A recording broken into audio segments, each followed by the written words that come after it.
Hello everyone, I'm Jennifer Granger and here is my discussion post for week 5. When I heard the voice thread of Michelle speaking with her colleague regarding the professional development they just attended, I couldn't help but empathize with her feelings of frustration. As teachers, we are often bombarded with a variety of new strategies that need to be implemented into our classrooms. In order to avoid being overwhelmed, sometimes it's helpful to look at the similarities between these concepts and focus on how they work in conjunction with one another. UDL, differentiated instruction, and technology can work hand in hand despite the fact that there are unique differences. Universal Design for Learning is a set of principles for curriculum development that give all individuals equal opportunities to learn. Universal Design for Learning, or UDL, allows for all students, regardless of physical or learning disabilities, socioeconomic disadvantages, or varying cultural backgrounds to access the curriculum. The idea is to build access to the curriculum as a teacher creates a unit so that the barriers are eliminated from the get-go. There are 3 basic principles of UDL that are based on brain research. First, students must be provided with multiple means of representation.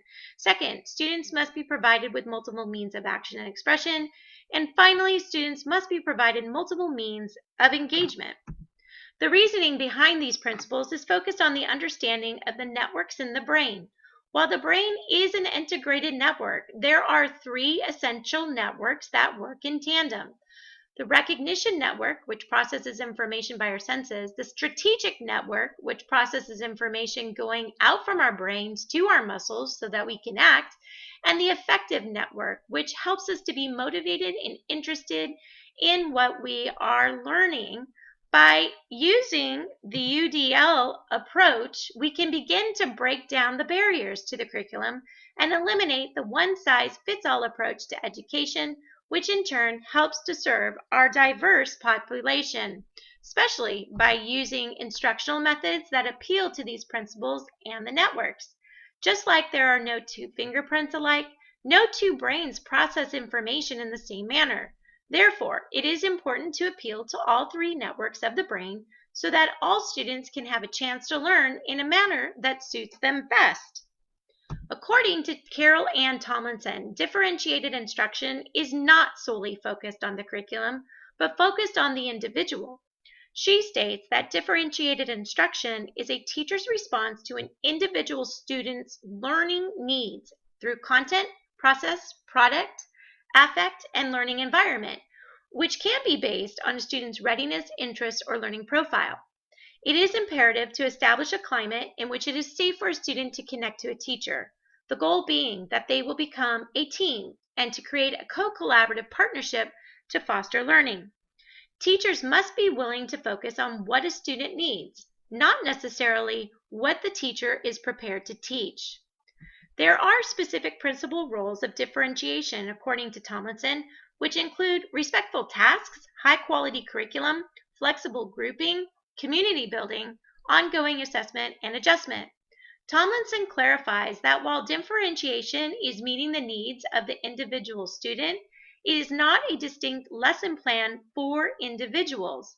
Instead, to differentiate is to allow for zones of understanding, to set goals with different support systems or different avenues to reach students. It is a chance to teach up and challenge students to meet the next level of learning. Whether you are considering designing curriculum with the UDL approach or differentiating instruction to meet the needs of your diverse learners, technology can be the key to success. Technology should not be just an accent piece, but instead an integral part of a teacher's toolkit. Technology helps to provide different avenues of learning, to make learning more personalized, to broaden the ability to link to others. It helps to make a myriad of activities personalized or richer and bring content to the students to create and generate products that are original and meaningful. Technology also engages students and adds a motivational component, helps to promote understanding, and challenges students to reach their furthest potential. It provides an authentic learning experience to appeal to all types of learners and their learning profiles. For students of special needs, it helps to level that playing field and provide a variety of ways for them to access the same content. Adaptive technologies such as alternative keyboards, and text-to-speech software programs are just a couple of examples of how technology can break the barriers to curriculum. Technology also assists in assessment as it allows instantaneous feedback and a clear window into a student's progress. Students can also use technology to create exit tickets, fill out surveys, respond to poll questions, again, allowing teacher further insight as to what a student knows and is able to do. It can be difficult to wrap our heads around all the new approaches to education that we should be integrating into our classrooms. However, the concept of UDL, differentiated instruction, and technology, while unique in their own ways, definitely complement one another, and when used properly, provide the best opportunities for our students to find success.